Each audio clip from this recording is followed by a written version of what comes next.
So let me show you this visually. So let's say you're at $5,000 a month in income, and your desire is to get to $10,000 a month. Fair enough? Cool. Now let's say this guy is doing $1 million a month in income, but he wants to get to $10 million a month in income. Relative to their goal, one guy is closer. He's only half of his goal. The other guy's 1/10 of his goal. Who's more deprived?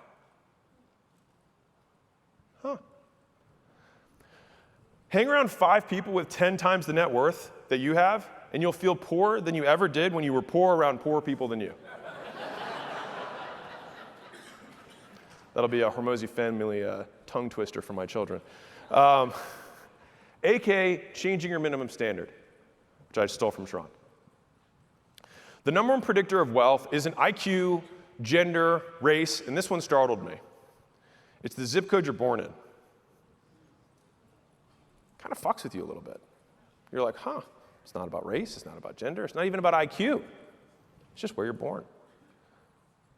Which means it's the things that we compare ourselves to. Because your environment sets your standards. If you change the environment, you change your behavior. This is why networks like this are so valuable. Like, you can basically get someone to do anything if you orient the environment the right way. I can get everyone here to take off their clothes if I make this 150 degrees in this room.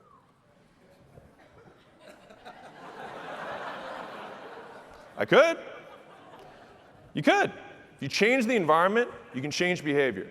If I told you to like, hey, everybody get naked, we'd be like, I'm good, Alex. Fair enough. Crank this thing to 150, people start stripping. I didn't need to say anything. The environment changed your behavior more than I ever could. This is why the places like this and networks like this are so valuable. And so, if you want to feel more motivated, change who you compare yourself to. Our environment stretches the gap, and you experience the deprivation.